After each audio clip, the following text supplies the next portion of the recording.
Friday, October the 12th. You're watching the VSB TV 11 News. I'm Kristin Martinez.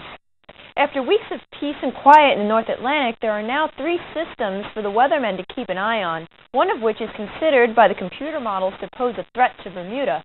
Although not of the hurricane variety, Tropical Storm Nadine is still a strong storm and is currently lying to the northeast of the Azores, deciding where to go next on its record-breaking odyssey.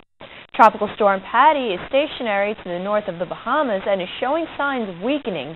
And then there's unofficial Tropical Storm Raphael in the Lesser Antilles, which is still being regarded as a depression even though winds in its rain belts are reaching tropical storm strength.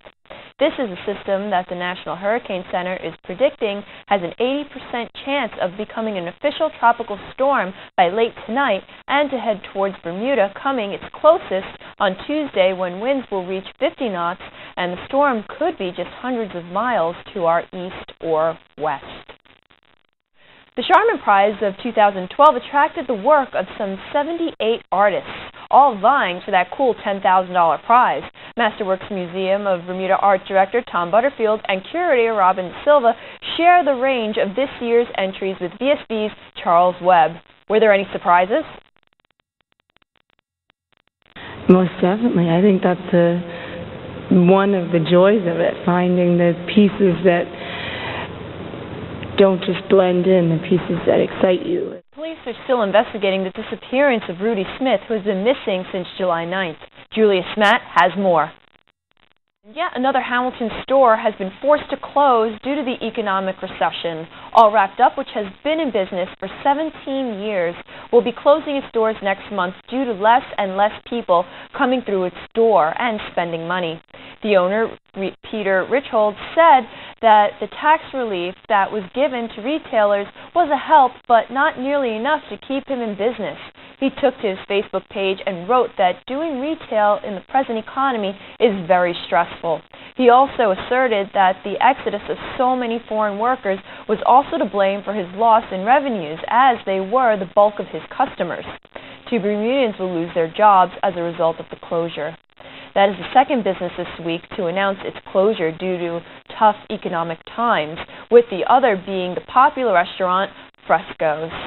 With the community searching high and low for the special attractions that can increase Bermuda's appeal to its visitors, sailor Ralph Richardson, who has just released the latest edition of his boating almanac, has been mulling over the success of last year's pilot visit of a group from the Cruising Club of America.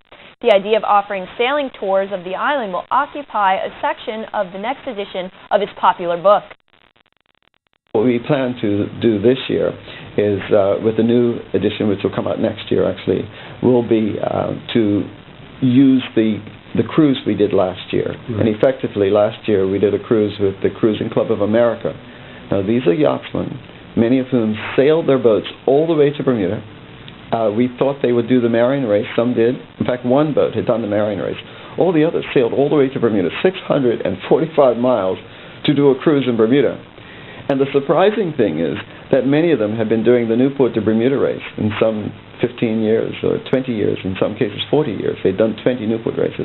And they had said, we thought we'd seen all of Bermuda. We guaranteed them that they would do things on that cruise they'd never done before.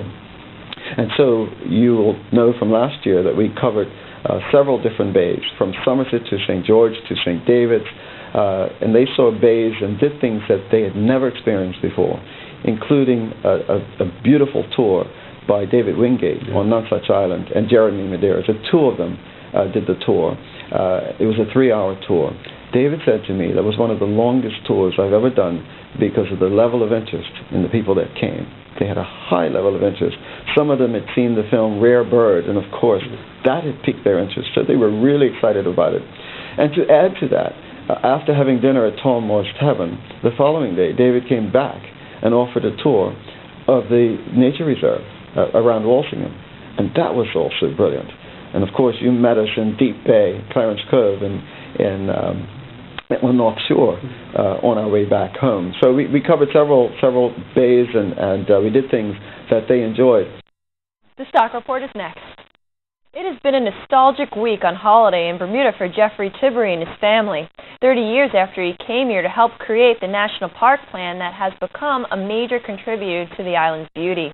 He devoted 9 years before returning to Montana to eventually become the executive director of the Montana Association of Conservation Districts. I look fondly back on my time here. Of course, I met my wife, had my 3 children here, but on the work that we accomplished while I was here, working with Hubert Jones and Walwyn Hughes on the Bermuda National Parks legislation. 1986 it was passed, and that's one of my, if not the proudest achievement I have in my life. And maybe ranking close to that is the fact that I was able to successfully work with young Bermudians, Craig Burt, who assumed the Parks Officer position, and one of my park rangers, Lisa Dawn Johnston, is now the Director of National Parks for Bermuda.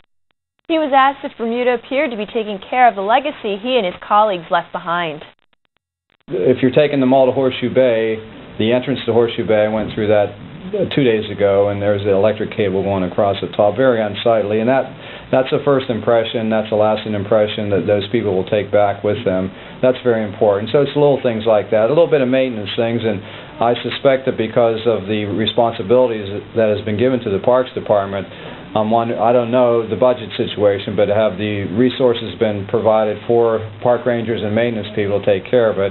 And I've seen that. We went to Spittle Pond yesterday, absolutely spectacular shoreline, and lots of great memories. And one of the signs is missing there. And so they're little things, but they're first impression things for the tourist. And if they see a well-kept place with nice signs, and I was very proud to see they changed all the signing to say Bermuda National Parks on it, because I had my fingerprint in that. And but at the same time, it's very important, all those maintenance things, and provide the resources to keep them up. And I know that's a tough and difficult situation, but when you think of first impressions, it's very important for your visitors. From all of us here at VSB, I'm Kristin Martinez. Have a great weekend, and go Yankees!